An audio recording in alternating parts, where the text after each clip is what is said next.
What's up, everybody? Welcome to the CanesInSight Daily Podcast powered by Anajar and Levine Accident Attorneys. We're doing two-a-days, trying to get this going on Wednesday. We're doing two-a-days. We got the show in the morning, just kind of talking about some specific things. In this case, we'll be going at Stanford and just look at some of their personnel, some of the things they do well, some of the things they don't do well, how we might match up, take some questions. And then this afternoon, the show with Mike Ryan, all that usual stuff, him trying to keep it football and me talking about all kinds of ridiculous things and getting that thing off the rails pretty quick. But hope you tune in for both. But definitely appreciate having you guys on here. Remember to like and subscribe to the show. Some folks who never go off the rails as Anajar and Levine Accident Attorneys. If you or someone you care about has been injured in an accident, you could be entitled to significant compensation. Dial 1-800-747-FREE, 1-800-747-3733. Take back control of your life with Anajar and Levine. Got a lot of questions already in the chat. Appreciate everybody. Before we get into those, real quick, my buddies right there at the University of Miami, that is U Health Sports Medicine Institute, the University of Miami Sports Medicine Institute, I should say, U Health. A lot of weekend warriors in this chat, I know. People playing leagues, flag football leagues, maybe just golf. If you consider yourself an athlete or just an active guy, you probably know how hard it is to stay on the injured list with pain or injury. Maybe you even try to hack your own rehab. But if compromising your movement or performance is not an option, call the experts at the University of Miami Sports Medicine Institute. Whether it's elite competition with Miami Hurricanes athletics or just everyday movement, the University of Miami Sports Medicine Institute is the trusted choice for those who demand excellence. Set an appointment today at uhealthsports.com. All right, let's see what we got going on here. Sergio says, I better not hear D say this team stinks and they have no chance. No more of that. I would never say something like that. The team doesn't stink. This is a top 10 team in the country trying to get back to the top 5. So you're definitely not going to hear me say the team stinks or look, I'm aware that there are some issues. But yeah, you're not going to hear me say all this stuff. I think we're going to be just fine if we take care of business, stick to the script. We're going to be favored in every game, up to the staff and the players to get this team ready to play and to win every game. I'm ready to go 1-0, and I'll be there at Stanford. So you're not going to negativity. I mean, you'll hear me talk about things that need to happen. Whether they're going to happen or not, I don't know. I am not a psychic. I know in the past we've failed to perform in these moments. I know that this team is better, which is why Vegas is picking us to win all these games. We've won games as favorites. We were a double-digit favorite last week and lost. So we'll see. But yeah, you're not going to hear me just moping. There's Megan. Let's go, Canes. Appreciate you. Brandon saying, did this loss hurt recruiting? If so, was it bad? I mean, I don't think it helped, but I don't think it's like catastrophic. We just got to keep on rolling, man. Keep on rolling. Let's see. Guillermo, OrchidMan in the neighborhood this morning. Shout out to the OrchidMan, ORCHID man. Yeah, he's always working. As he says, guy looks legit. It's definitely legit. Don't get it confused when it comes to the OrchidMan. Go Canes. Appreciate you, Jacoby. Yeah, I got the usuals in the chat. Good comment from Milan. Says up tempo this Saturday. Expect Dawson to move the offense at a fast pace like the first quarter against Louisville, and I love to see Marty Brown as running back number 1. He solidified that. I love Marty Brown. I think he should play a lot. I would disagree. I think I've heard this a lot, and I understand why people are saying it, but to me, the best running back on this team, the guy that's proven the most, the guy that I trust the most, and I trust Marty, and I think he's definitely got a player who needs a role in every game this season. Big one, but I mean, the best player on this team is the best running back on this team to me is still Mark Fletcher. I think we lose sight of that sometimes. And just pull up the stats here. There you go. 446 yards, 5.2 yards a carry, 6 touchdowns. Marty's doing a great job. Don't get that confused. I love Marty Brown. I love how he's playing. I love how he's blocking. I love how he's receiving. Fletcher also a very good blocker. But yeah, to me, Fletcher number 1, Marty Brown number 2, Jordan Lyle, that wild card, who I think can get it going. SB Kane saying zone run will we see it. I mean, this is a duo-based offense. I think most running offenses kind of do what they do, but I do think you'll see some tweaks based off how people are playing us. So you think you'll see the same running game these guys have had since Oregon with some tweaks thrown in to make sure that teams aren't just completely keyed into what we're doing and we can keep them off balance. But at the same time, most running games, and this is true across the country, think back to The old Denver Broncos, right, back in the day, or Green Bay Packers, any famous running game. I mean, running games kind of are what they are. It's about execution and doing it right. But there will be tweaks off it because, you do need to keep people guessing. You saw with Malachi Tony on that end around. That was pretty successful. So we'll see. But I don't think you're going to see a whole new running game, but I do think you'll see tweaks. Oh, so when will we be in peak and on Locked On Canes with Dono? I was on earlier this year. He was great. It's my guy. I'll talk to him again. Yeah, but I agree, Brennan. Fletcher is underrated by this fan base. People will, like always, just kind of find things he doesn't do. The guy is a great player, and any team in the country would love to have him.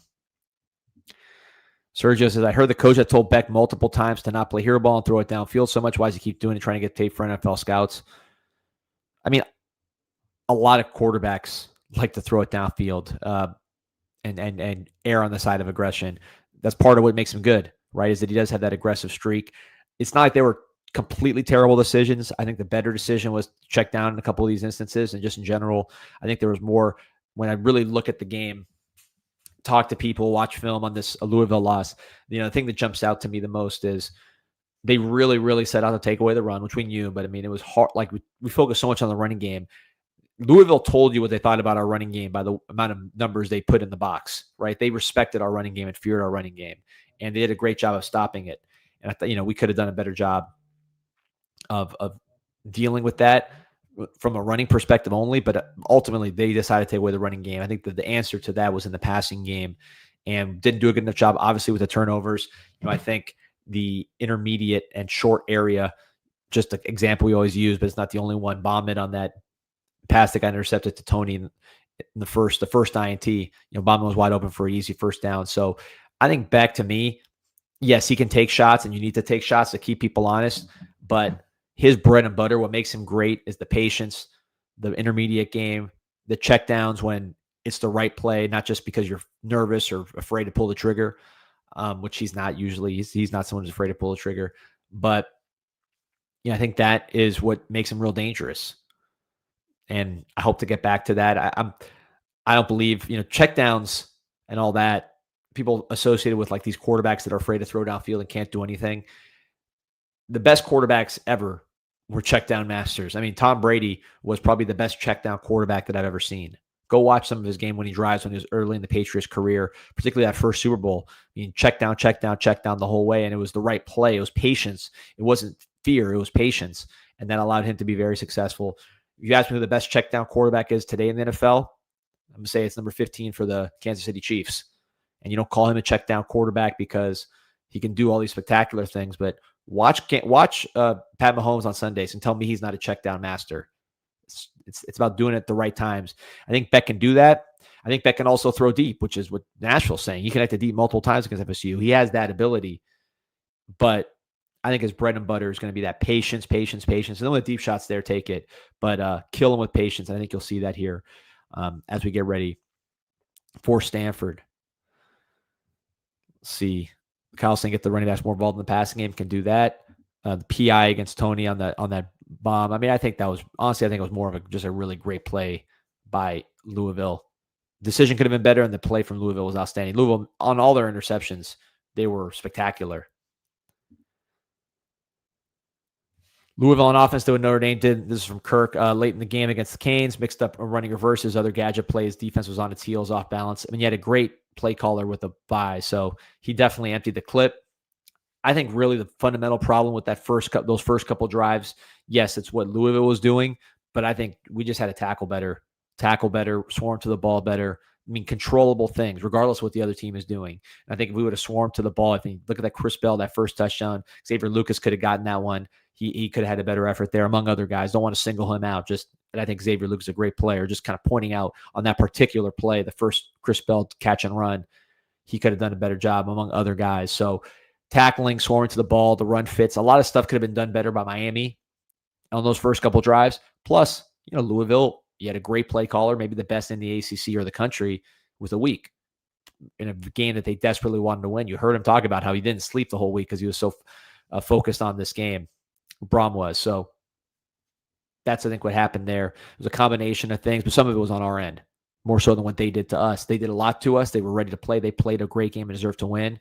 But I thought things like tackling, swarming to the ball, run fits on that first couple drives, those first couple drives, you could see that improved. Hopefully you'll see that improved here when you go against the Stanford Cardinal.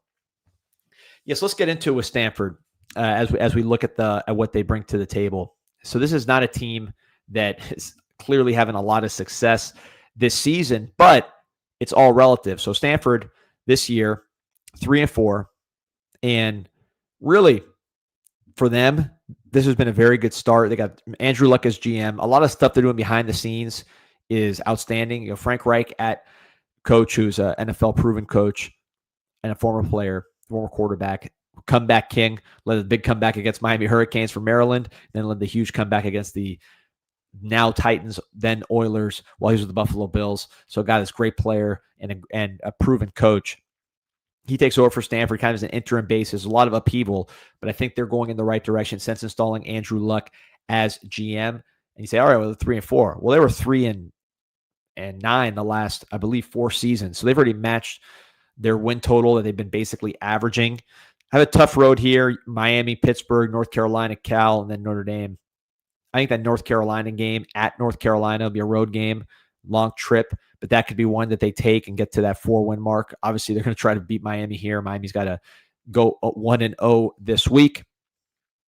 But this is, to me, an improved Stanford team.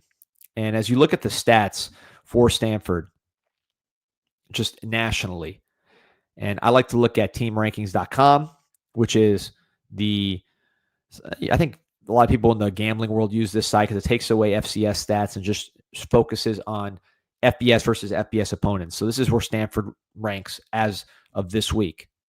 And again, they're coming off their biggest win of the season against FSU, so they're getting better. But just ranking-wise, 108th in scoring offense, 19 points per game. 114th in yards per play, which is basically offensive efficiency. This was interesting to me given the history of Stanford. They're 49th in pass play percentage, meaning they pass at 58.82% of the time, which is the 49th most in the country. So they're more pass happy than they are run happy, which is different than what we remember from Stanford under Jim Harbaugh and David Shaw. And probably in the future with Andrew Luck, I imagine they'll get more in that run game, but they got to build it up. But right now, they're actually a pass-focused team more than a run-focused team. 69th in the nation in yards per pass, so decently efficient relative to some of these other numbers I'm going to give you. 69th in yards per pass is not good, but again, we'll go to the other numbers and you'll see why that's not bad. 129th in yards per rush, 129th in rushing yards per game. Remember, this is Stanford. This is a team built on running. 75th in giveaways, 115th in quarterback sack percentage. So you look at that offensive profile, you're looking at a team that's going to throw more than they run. They're going to throw better than they run. They turn it over at a pretty good clip. And they also get sacked at an extremely high clip.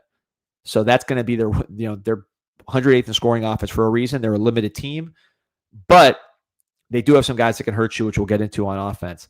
I think overall the big picture is these guys are going to pass. They don't protect the passer that well. Got to get after them. Got to finish. Louisville is able to neutralize our pass rush with a great quick passing game. If you look at the stats, kind of the advanced stats, which match the eye test, we were getting to the quarterback as far as beating the man in front of us, not in front of me, I was sitting in the stands, but Ruben Bain and all these guys, they were beating them, their man. They were getting to the quarterback. The quarterback just got rid of it so fast that it didn't result in too many pressures or sacks because of that quick passing game with Miller Moss was operating at a super high level. Stanford, similar issues up front. Louisville had a lot of these issues going to the game, and they were able to really get that quick passing game going against the University of Miami. So even though on paper, and I was the first culprit, I'm raising my hand, I thought this was going to be a sack fest against Miller Moss because other games, that Louisville offensive line was really, really struggling, even with that quick passing game. But they were locked in against Miami. That quick passing game clicked early on those opening drives, and they were off and running. Got to get Stanford out of sorts. So these pressures turn into sacks. Again, 115th in QB sack percentage, which is different than a normal Stanford team. When Stanford was rolling, they were an offensive line factory, NFL factory up front. They're not that right now. So there's a different type of Stanford offense than maybe we're used to, where you're going to see running the ball, pass blocking when they pass, very efficient. This is very much a pass over run offense that is susceptible to sacks. Defense better than the offense, but not great. 81st in the nation in scoring defense, 104th in opposing yards per play. This is their best stat right here, 46th in opposing yards per rush, 3.9. You saw that against FSU. They were able to not neutralize FSU's running game, but at least avoid 200-plus yard explosion, right? They were able to control the running game. So that's something they do well. They have some size and physicality up front, which allows them to stop the running game. 107th in opponent yards per pass has been a problem for Stanford for years. It's just defending the pass because they don't have a lot of great defensive backs. It's hard to recruit defensive backs to Stanford for whatever reason. So that's going to be a weakness of their game. 112th in takeaways, 85th in sack percentage. I saw some exotic looks against FSU. They confused FSU at times and were able to get to the quarterback. Castellanos was able to get out of the pocket and make some things happen, but they were able to get to him a bit in that game. Overall, watching that game, hard to tell too much because FSU looked so bad just emotionally. They were crossing the United States, so the trip was tough. They were mentally checked out, spiritually checked out because their head coach is a bum, and there were firing rumors all week, and I think he's lost the team. And it just didn't look physical and motivated or urgent on the field. Stanford looked like the more motivated team, the more physical team. Again, they are struggling, but they're on the upward trajectory, slowly but surely, whereas FSU kind of collapsing to the ground. So there was not so much you could take from that game in terms of FSU was just so out of it mentally that there was a different FSU team that we played. At least that's what it looked like on tape. Stanford was moving guys more so than they did in other games. They were physical. They were motivated. They did a great job. I think when you look at the personnel on Stanford, quarterback's going to be the big one. So Ben Goldbrinson, who's an Oregon State transfer, I think he was like a sixth-year senior, very experienced guy who won the starting job in camp, got hurt. He hurt his knees. Looks like he's not going to play in this game. Elijah Brown, the backup quarterback, came in at halftime of the FSU game and was able to win them the game. This is a highly ranked quarterback, Elijah Brown. Number 16 quarterback in America coming out, 4-star player. He was the quarterback for Matter Day. Last year, played 3 games, redshirted. This year, his first game was against FSU, I think because Goldbrinson was playing at a pretty decent level. So you have a highly talented player, 4-star type player, really ranked in the same category as some of our quarterback recruits that we brought in, who played pretty well against Florida State. It wasn't like a spectacular performance like you saw from that Pittsburgh true freshman quarterback, but he did just enough to get the job done. You look at the numbers, 6 for 12, 71 yards. Not going to set the world on fire, but again, did just enough to win the game. Players to watch out for in that Stanford offense.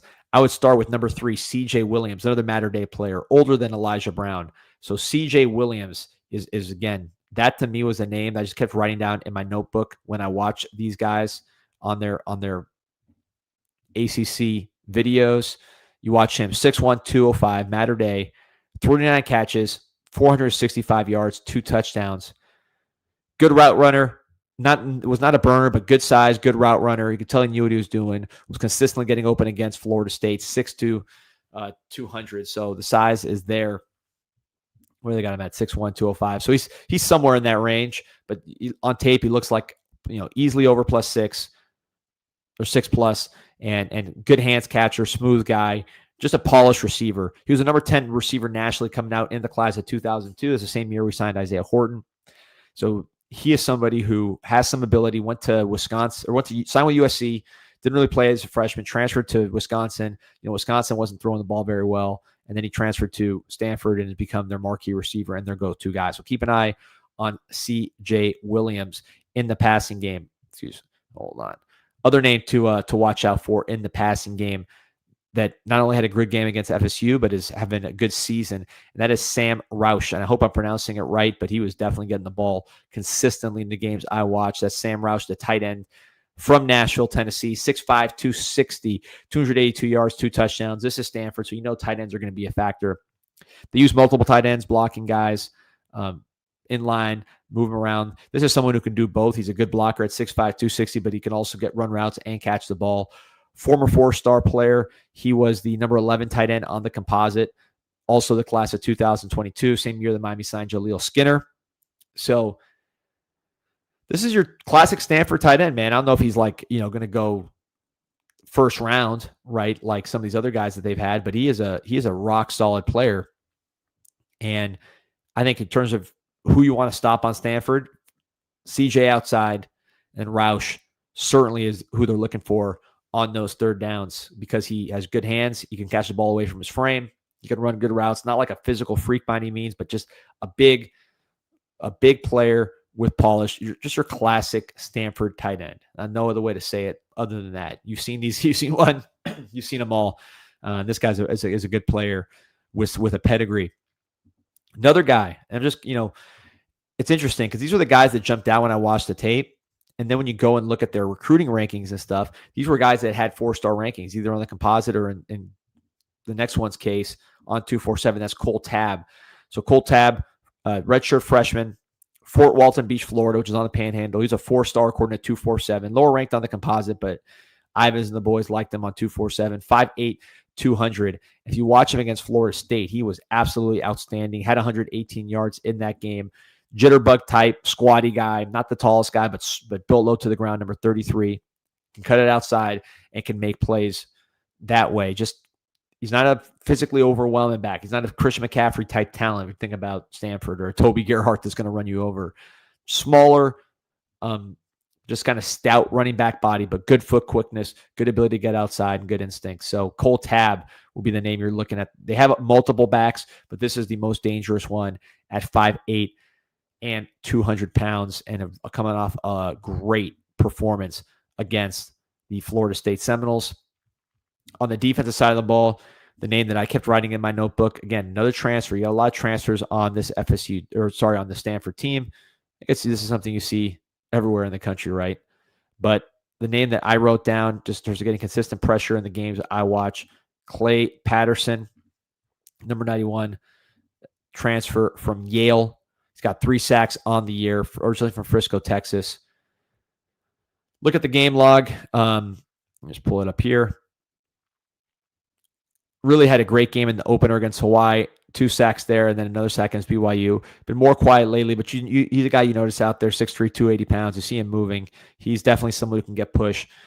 Stanford does a lot, again, of trying to confuse teams. They got smart players who can handle a lot. So when you have smart players who can handle a lot, you don't want to keep it too simple. You want to at least add some complexity to give you an advantage when you don't have maybe the athletic ability and the physical ability of some of the other better programs. You want to use your IQ to your advantage. That's one of the strengths of Stanford. Clay Patterson, Yale transfer, obviously fits the bill, but in general, they changed their front around a little bit. And this is a guy who's a hustle player, a productive player. Their front is not particularly dynamic. Their best player, the guy that really could get after it, David Bailey, was a 7-figure transfer to Texas Tech. And I believe, let me just pull up the stats. I believe he might be the number 1 sack artist in the country right now on the defensive side of the ball, David Bailey. So they've lost a lot, man, but they still have some players from the portal, 4 and 4-star guys that they've recruited that can get it done. So those are the names to watch, the numbers to watch based on what I saw. Again, number 3 at receiver, number 86 at tight end, number 33 at running back, number 91 at defensive line. Those are going to be the best players. But ultimately, I think this is a game where Carson Beck, the passing game, need to get it done. Now, maybe Stanford plays the running game straight because their rush defense is better than their pass defense, and they help their DBs, and they say, if you run on us, you run on us. That could be the case. I doubt it, given that Louisville had so much success committing to taking away our running game and making Beck and Dawson beat them. FSU had a lot less success with that same formula. But I think that's what teams will do. So that's my guess on what Stanford will do. But if Stanford plays us straight and says, hey, we trust our rush defense more than our pass defense, we're gonna let you not let you run the ball, but we're not going to stack the box. We're not to take away the run. We're going to protect our defensive backs to a degree. Then you run the ball. That's what being a balanced team is. But I think Stanford will likely employ the same game plan as Louisville and FSU, given the success Louisville had. And they're going to dare Carson Beck to throw, come out of his funk, hope he throws some picks and gets the boo birds out. If you're Carson Beck, you got to go there, get right, show everybody on the team, show everybody in the stadium that you are still the quarterback of this team. Some comments here. Poncho saying Mark Fletcher's the best running back. Please don't get confused. He's definitely the most physical. I agree. I think he is. Josh Gross saying we don't need to be Pat Mahomes. Just take what the defense gives you and let your teammates make plays. That's what I was saying earlier. That's the misconception about Pat Mahomes. Certainly Pat Mahomes with experience, he does take what the defense gives him. He is one of the most patient quarterbacks despite all his playmaking ability. He will take checkdowns all day. He'll run for a simple first down on a third down if he needs to. He's going to read the defense and take what they give him. He has extremely high IQ at this stage of his career, and we remember all the spectacular stuff, but watch how many checkdowns Mahomes makes. Just like Tom Brady, quite frankly. All right, Deepwater asking, anyone see Steve Kim on the Coach JB podcast?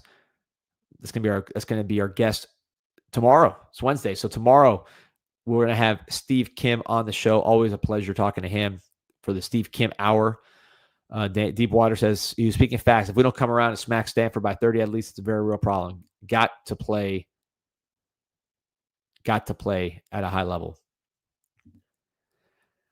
Dan Alden he's right. He says, careful. We thought we had the trench advantage last week. 2 NFL caliber play callers back-to-back weeks. I agree. I mean, that is a problem.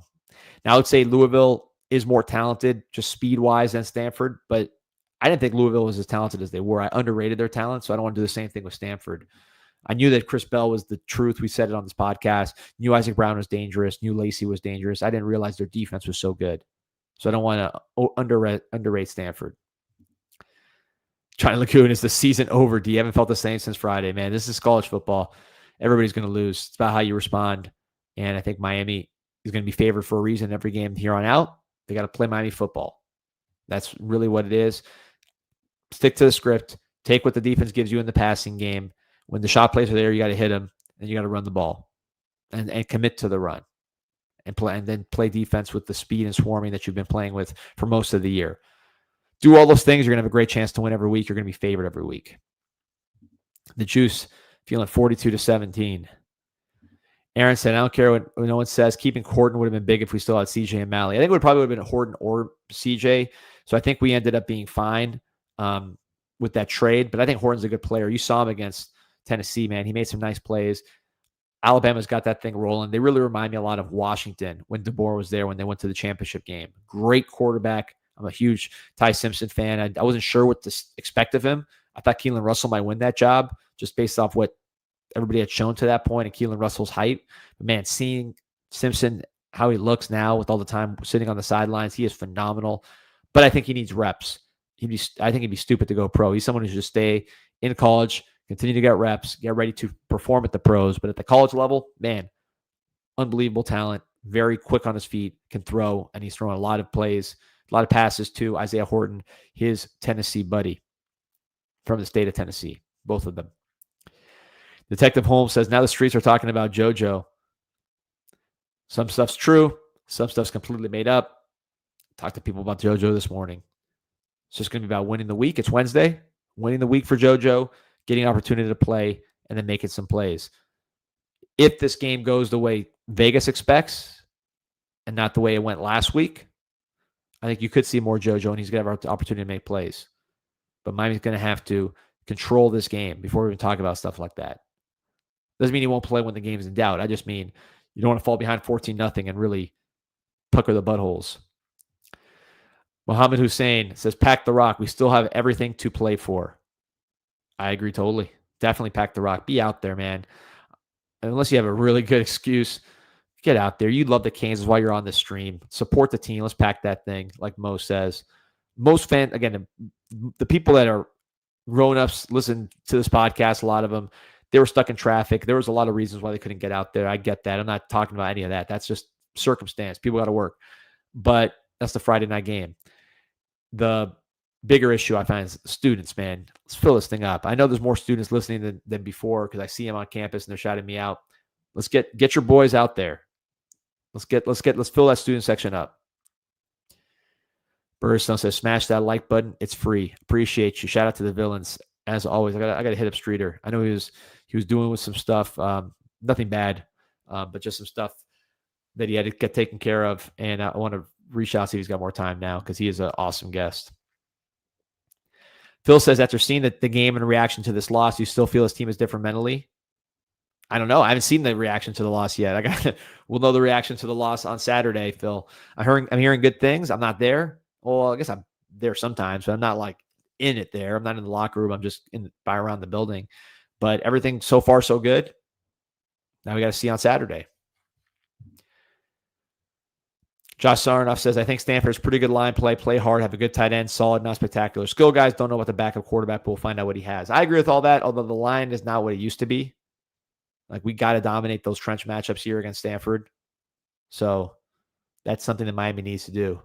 And part of it, yeah, no penalties. That is incredibly important.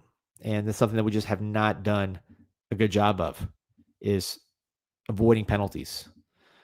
We talked about it a million times. This is one of those penalized teams in the country, currently sitting at 130th in the nation in penalties. That's not championship football. Now, there are some teams that have won big with a lot of penalties like that. Alabama, I remember they had a few teams that were like in that 100 range of penalties and still won the championship.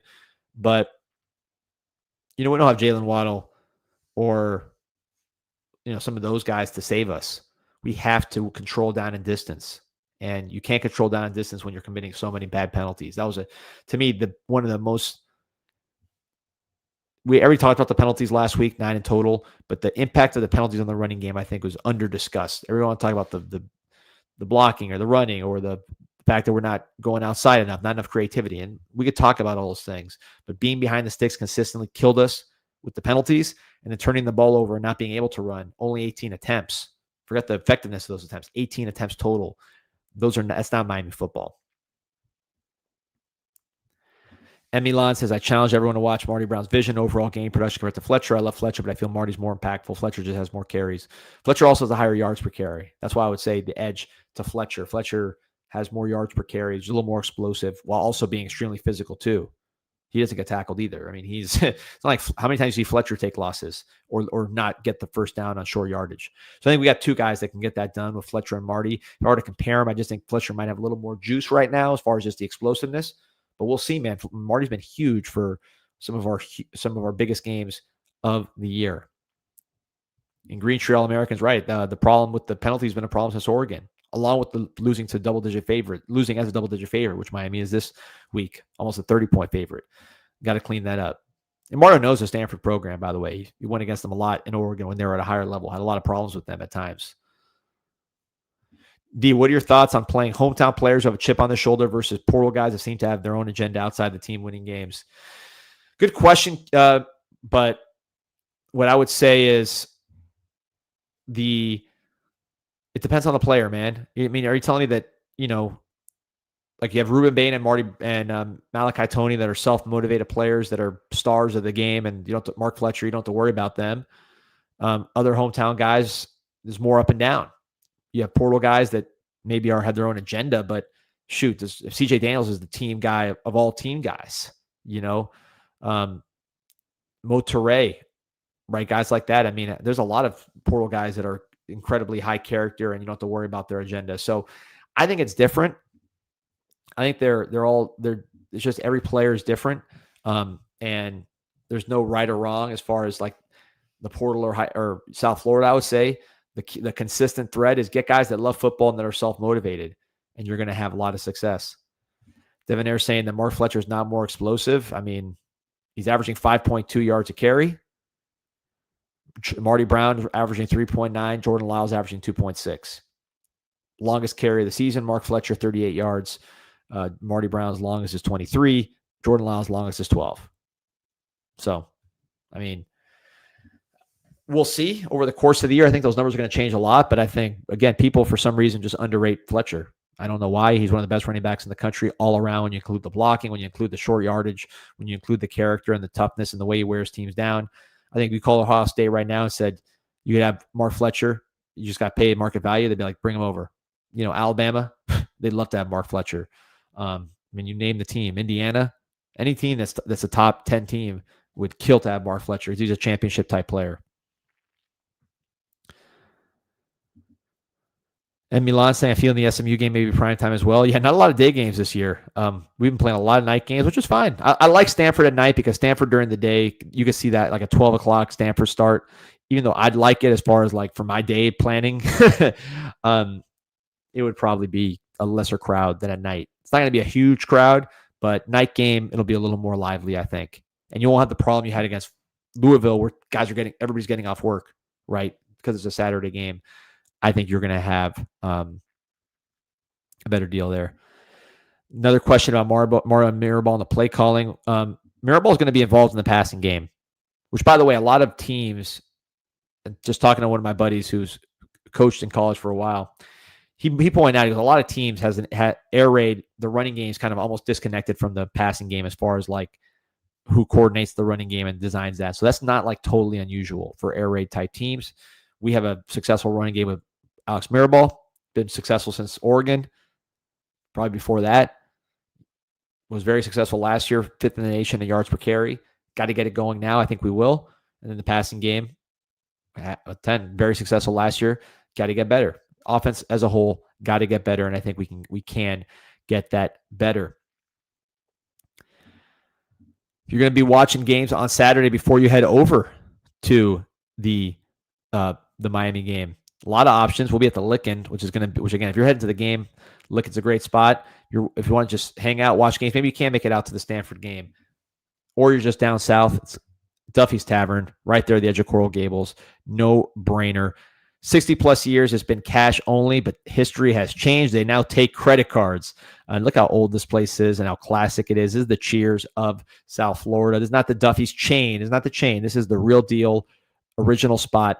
Duffy's Tavern Sports Grill. I'll be there probably Friday with Pete to do our show. Always love broadcasting on location from Duffy's Tavern Sports Grill, and they do accept credit cards. Menus being updated, all the classics that you love, just the classic feel, all the, just the way. Look at this, man. I mean, how Miami is this place? Just the Dolphin on the specials. There you go. Live. We'll be there on Friday, most likely, broadcasting from the home of the Hurricanes, Duffy's Tavern. Also, while you're watching these games, you want a cold one, but you don't want to have a hangover, don't want to have that beer belly, try Buzzen, BUZZN. That's drinkbuzzn.com, drinkbuzzn.com. First order, use code FIRST50 for 50% off. Get yourself a liquid lift. Choose your chill. All the different flavors, real fruit juices, all no hangover, and 7.5 milligrams of THC. So you get a hit here. This is not just a fizzy drink. There will be a buzz, but at the same time, no hangover, none of that stuff. With Buzzen, BUZZN. Order again, drinkbuzzn.com, or if you're South Florida, go to Big Daddy's Liquors. There's a million of them all across the area. Grab yourself a Buzzen from there. Grab yourself a case from there. drinkbuzzn.com. See what else we got here. Josh Simmons says, hope Dawson can call a good game so Miami can score some points. A blowout would be nice. You said it. We're due for an offensive explosion, kind of like what we had with USF. Hassan said, can we go podcast about Mario bashing? I still still remember when he was at Oregon, all his fans were come back to Miami. Everyone yourself criticizing him instead of supporting him. Well, listen, I'm first time I've been accused of being a basher. Usually I'm called state media, so maybe I'm in the middle. I don't know. But yeah, listen, I'm not bashing Mario. I think he's done a phenomenal job to be a top 10 right now in a nationally relevant program and being able to push around teams that used to just completely mollywhoop us in the trenches. Yeah, I mean, I think life's pretty good. At the same time, I do have some PTSD from this time of the schedule. When we're getting close to November, this is when we usually lose and blow our season. So you get nervous, especially now you've lost that cushion losing to Louisville. You got to win every game pretty much. So I'm anxious. There's been things that have not been done perfectly, which is not bashing, because I guarantee you, if you ask Mario, he'll tell you the exact same thing, off the record and on the record, in the room and outside the room. I mean, they know they can do better. Everybody can. There's not a program in the country that's doing everything perfect. So I definitely don't think I'm bashing. Some probably are bashing because people get frustrated. I get it. It's been a long 20 years. But I mean, I think we got the right guy for the job based on the trajectory that is pretty clear, but you got to finish, right? If he goes 11-1, it's going to be very easy to say he's the right guy for the job. If we fumble in November like we've done for the last 20 years, there's going to be more questions, obviously. So that's just kind of the nature of the beast. But I feel comfortable overall. I just think we gotta tighten up. Sergio asking, what are your college football tiers now that Miami has lost? Is it only Ohio State, Indiana, Texas A&M on top? I mean, from a ranking standpoint, I guess. But at the same time, like, if Miami played Indiana right now, are we underdogs? I don't know. If we play Texas A&M right now, are we underdogs? I don't know. Probably underdogs against Ohio State. But I don't think we're like not in their tier as like a team. Certainly when it comes to the rankings, because we're not undefeated anymore. But I do think we're in that tier. Ohio State, they performed the best. So you may put them in their own tier based on their performance this year and their history. But we'll see. I think they haven't been tested as much as they could now that we know what Texas is. Muhammad Hussein says, extend Mario. This changes nothing. I appreciate your support as always. He's always going to be on the other side. Hassan says, I'm just saying that because recruits see that and that's what's stopping them from coming to Miami. I think, look, recruits see poor performance, and that's what's hurt him coming to Miami. But Mario's got a lot of recruits. That's why the team's a lot better. And I think we continue playing this way consistently. I think we'll get those recruits back and get guys staying home with Malachi Tony and Ruben Bain and all those guys setting an example. Just got to keep on playing well, improve from Friday because that was not good enough to win. And we're going to be favored every game of the schedule. So if we take care of business, execute, stay healthy, knock on wood, but just do the things that we need to do. Don't throw 4 picks. Don't have 9 penalties. Don't come out tackling poorly. I think we're have a great chance to win every game. That's what Vegas thinks as well. But it's one thing for me to sit here and say. It's one thing for the guys actually putting in the work and the sleepless nights and the early mornings working on their bodies, on their playbook, on everything else. It's up to them. And those are the guys that need to do it. Those are the guys that deserve the credit when it happens. Because right now we have a chance to do something special that hasn't been done in a long time. Lisa Snow, I agree. I don't see too much bashing here going on. D. Frost asked about that tweet about Jojo last night. I guess there was a tweet that went viral. Here's what I will say. The truth is always somewhere in the middle. There's a lot of stuff out there that is complete BS. I have not seen anything out there that is completely accurate, including that tweet. But, truth's always somewhere in the middle with this stuff. And I think the bottom line with Jojo is he's on the team. He's practicing. He needs to have a good week of practice. It's Wednesday. Got to finish. And then Saturday, I think he's going to have a chance to make plays. And when he gets that chance, he's got to do his job. And he's got to execute exactly what he needs to do on that play and then finish. And in my experience with things like this, especially if guys are healthy, they tend to go downhill. They tend to see, going downhill is a weird expression because sometimes going downhill is bad, sometimes going downhill is good.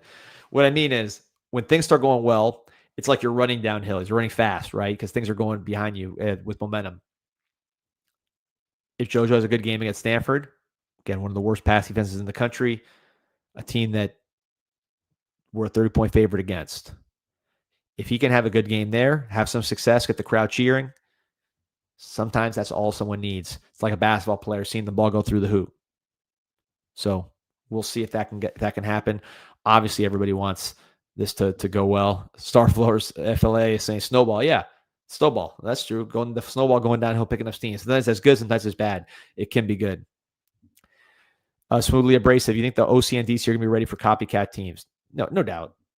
No doubt. Teams are going to do what Louisville did to us. Louisville tried to do what Florida State did to us. They had the same game plan pretty much. The difference is against Florida State, we executed in the passing game significantly better, and we didn't have as many turnovers. And we didn't have as many penalties. But I think fundamentally, I don't think LSU or Louisville and FSU did anything too much different. Castaneda saying, do I not think it's a skill issue with Jojo? Jojo's extremely talented. I think everybody expected Jojo to be a big part of this offense. I think injuries were a problem. And I think he has not been able to get himself going and do the things that need to be done to perform. But it's a long season, and he's going to have an opportunity on Saturday to get it done. I think as he does, he's going to have a lot of success. Just a matter of getting kind of over that initial hump. I think that first, it's like I use this example. It's a basketball player seeing the ball go through the hoop. I think Jojo needs that. That's he needs that positive feeling, particularly a home game where people are going to be cheering and really getting behind him. You want to support the Canes? What better place than the Miami Hurricane team store with the newest line of apparel, Use promo code INSIGHT20, get 20% off, whether you're sitting at home in Minnesota, just you going to MiamiHGS.com, or in the store right there across the street from the University of Miami next to the Thesis Hotel. The Miami Hurricane Team store. Look at all the styles. Get your wife something, or your girl, or your daughter, or whoever. A lot of great female looks here. Plus, you got the shirts, every sport you can imagine, polos, jackets, whatever weather you're in, whatever you're looking for, they got it. All the different sizes here at the Miami Hurricane Team store. And use promo code INSIGHT20. You get 20% off your first item. Look at all the memorabilia, the signed helmets, back-to-back state champs. That's an easy one right there. You want to get that one. As bad as we played last week, can't take this one away. Winning the state of Florida, the state of Miami. Check out the scores. Only one team in the state. No more big three. It's just Big Me. They said the Kendrick Lamar song with Future. Juice says we need all of our weapons. Yep, I agree with that. I don't agree with this. K Mills that says that Morrow doesn't accept criticism and is not honest about issues. I think Morrow's a lot more humble and like flexible than people think. I mean, look at some of the coordinator changes that's happened and philosophical changes, like in terms of like totally different offensive styles, totally different defensive styles, new coaches, things like that. You know, the clock management stuff got him getting better and more streamlined. I mean, I think Mario is not afraid to make changes at all.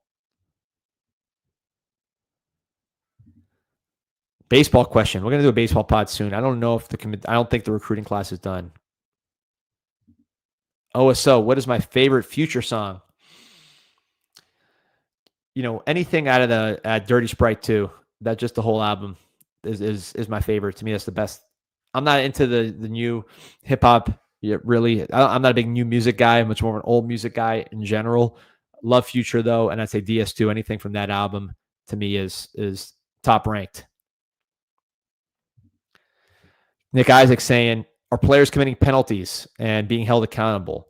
Offensive linemen should have been running sprint Saturday morning. There's a trend all the way to 2018 in Oregon. Yeah, I mean, look, this team works hard, so I don't think it's like a country club environment at all.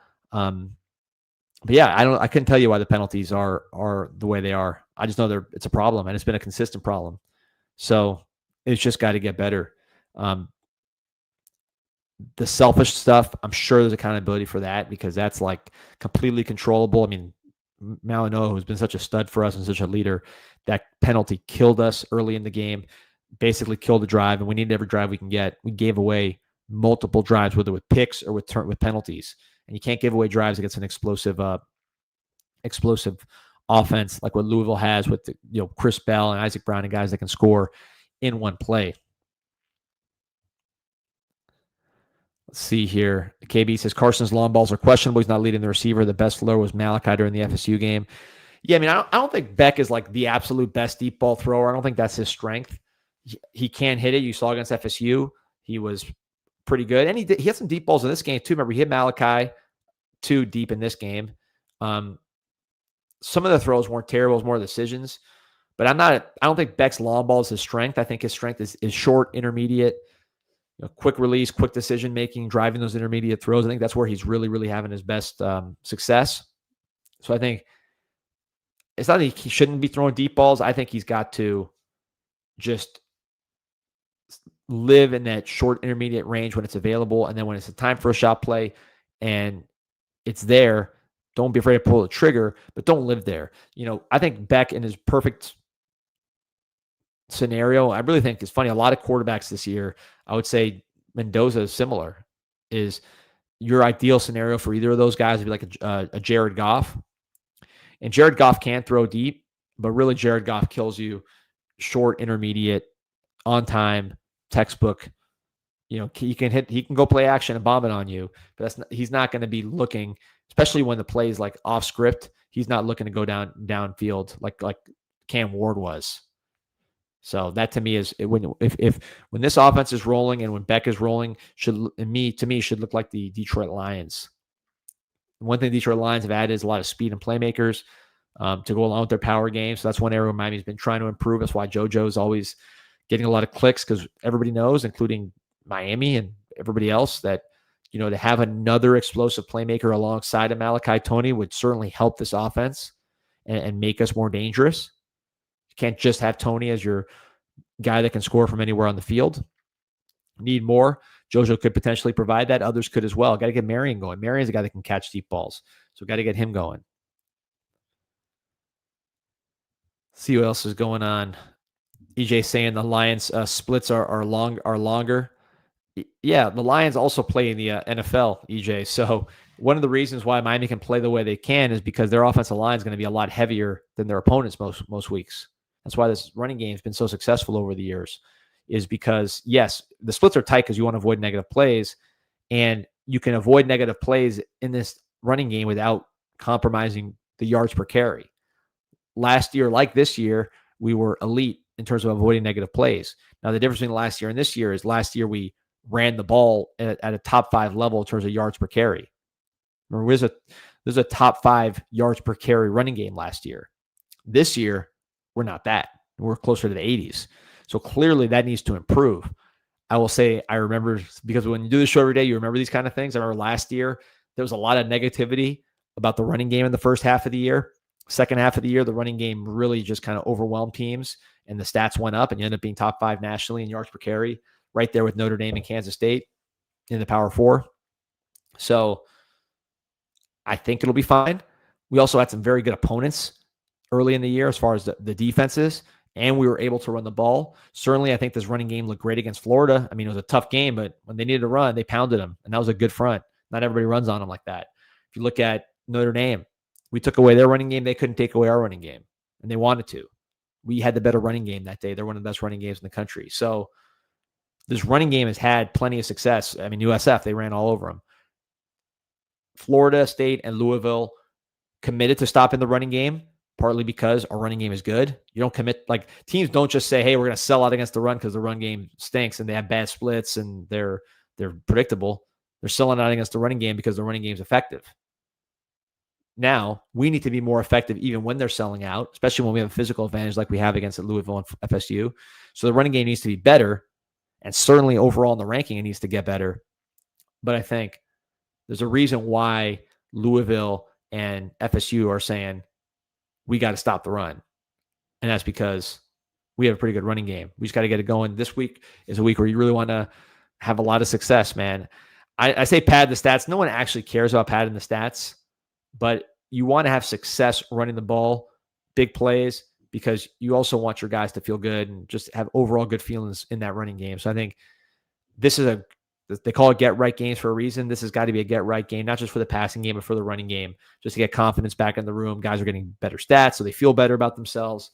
Again, you're not playing for the stats, you're playing for the success. But I think if you run the ball the way you're capable of against Stanford, you will see improved numbers. You'll see improved feeling in the room, especially if a guy like Jordan Lyle can get going, because he unfortunately got healthy right when teams were like going crazy selling out to stop our running game against Louisville and FSU and having success doing it, not just with him, with everybody. So he didn't play in some of those games where he ran the ball a little better. It wasn't just his fault. So we'll see if he can get going against Stanford, because Miami needs him to get loose. Yeah, I think you'll sprinkle in some more outside runs, but I don't think you'll see a wholesale change. Running games, in my experience, tell me if I'm wrong, typically your running game's your running game. Like outside zone teams like Louisville, Scott Satterfield, what he always does, those teams that run outside zone, that's their bread and butter. That's what they do. So teams don't usually have a million different ways to run the ball. They can tweak and have variations and ways to catch people off guard and keep them on their toes. But teams typically with running games, they run the way they run. That's just kind of how it is. Let's see here. Scuba asking, what's the insight on the vibe around the team? I heard it's pretty good. I've heard good things there. I don't know for a fact because I'm not in there every day, but I've heard good things. Nothing to give me pause. But, if they start down 7 against Stanford, the vibes will be bad because the stadium's crowd will be bad and the sideline will be bad. That's just kind of how it goes. You go start against Stanford, score on the first drive, play good defense, score again. The place is going crazy on a Saturday night. Guys that aren't playing as much are in there making plays. Yeah, now the vibes are going to be a lot higher. Carson Beck's throwing touchdowns. The vibes will be a lot higher. That is any college football game. Good question, AGB. If Breck's Trank's getting the ball out quick, why does it feel like we're not doing that? I think we got to be more patient. We got to stop looking for that deep ball. Be more patient.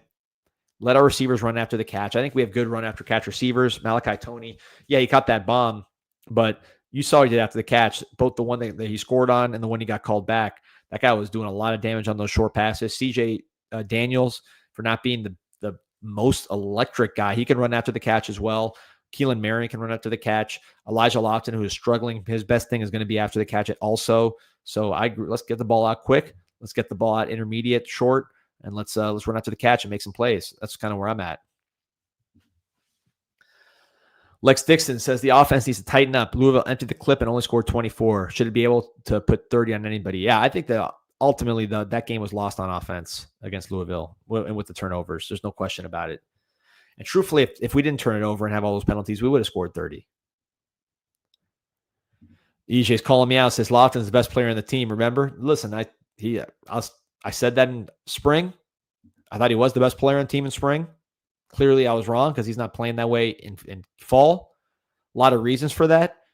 I would say the only thing in my defense is if you ask anybody on the team, around the team, about how good he was in spring, I mean, will everybody say he's the best player? No. Some people probably would have. And some people, and everybody would say the guy was a monster because he was. Injuries, just not being where he needs to be right now is obvious on film. The guy's not playing at a high level. He's not blocking as well as he did last year. He's not getting open. Some mental mistakes. He's got to be better. There's no question. But does he have it in him? I think so. I've seen him dominate this defense that we all love. In spring, he was dominating him. Didn't happen in summer. Didn't happen in spring. Didn't happen in camp, and has not translated to the field. That's why spring is not camp. That's why camp is not the games. I think some guys just tend to do better in spring, and then for whatever reason, injury or something else, run out of steam as the season starts. Jojo I put in that category as well, injuries and other things. So those guys got to get better because if you ask anyone around the program in spring, they'd say, man, Trader, Lofton, those guys are going to be key parts of our offense. Same thing with Jordan Lyle. And that hasn't happened yet, so we got to get them going. Now, what I would say is when it comes to camp, meaning like fall camp, that is pretty much going to translate to the season. Not always, but I think the camp is almost always going to translate to the season. If you go back and look at the shows that we did in camp, meaning August, who do we talk about? Malachi Toney, right? Pretty much nonstop. That was the guy. So I think in general, spring performers, a lot of those guys do end up playing well in the season, but some of them don't. The closer you get, it's just logical. The closer you get to the season, the more likely the people that are playing at a high level and are in good form before the season are going to be good during the season. And Malachi Toney was definitely that in camp. We got to get those guys, though, those spring superstars. Lofton, Trader, we got to get those guys going. Jordan Lyle, you can put him in that category as well. Injuries are a factor. Not the only factor, but injuries are certainly a factor with all those guys. Comment about Pringle. You know what? I should have asked about him. I was talking to some people. I'll find out what's going on with Pringle. He was hurt. He had a shoulder injury that was setting him back. So he was not dressed against FSU. I don't believe he was dressed against Louisville. I have to go back and look. But I know they like Pringle a lot. And if he's healthy, they'd love to start sprinkling him in. He did get some snaps with the offense before he ultimately got hurt. So he was on that trend. Green Tree saying, do you agree with missed the playoffs with a 10-2 record? Very possible. Happened last year. I think if we were 11-2, meaning we win the rest of our games, go to the ACC championship game and lose, which would be a nightmare too. But I think we'd probably get in the playoffs with 11 wins. But we'll see. EJ saying Francis needs to come back another year. I don't think see that one happening. I think Francis is gone. I think he's going to get picked high. He's having a better year than I think people think. So I think he'll end up getting drafted high. The ones that would be swing guys, Markel Bell, who's also having a good year, but I think his draft stock has room to improve. He's not like Mauanoa where the room is done. I'm looking at the comments. It's not like Mauanoa where his draft stock is pretty much done. I think Bell can get better. There's room to improve that. He'd have to sue, I believe, to get an injunction based on the Pavia ruling as a JUCO player to stay longer. Would he want to go through with that, or say, I'll just go pro and get drafted where I get drafted and see what happens? I don't know. We'll see on that. McCoy, another one who I think needs to come back. He could play tackle. He's probably a better tackle than guard. He's had moments at guard where he's been really good. He got beat on a key fourth down last game that caused Beck's third interception. That was really a McCoy mistake, I think, that interception. So he has room to get better as a fifth-year player if he comes back. I like him at tackle. I think that's where his home is, a former tight end. Sampson will be back. Rodriguez will be back. There'll be a few guys back. And then we'll see what happens. I think Cantwell probably starts as a first-rounder. Or Cantwell starts as a first-year player, as a freshman, replacing first-round Mawanoa, and then being a future first-rounder. I can see that just kind of being the pipeline. Mawanoa starts as a true freshman, 5-star. Then Cantwell takes the baton as a true freshman, 5-star. Hopefully a captain of the team like Francis was when it's all said and done. EJ saying, let's bet that Mawanoa doesn't go in the first round. I'll take that bet. But EJ, I'm counting on you to remember. I'll send you some buzzing if I screw it up. Appreciate you guys, man. Everybody in the chat, like and subscribe to the show. Let's go 1-0. Let's beat Stanford. Go Canes.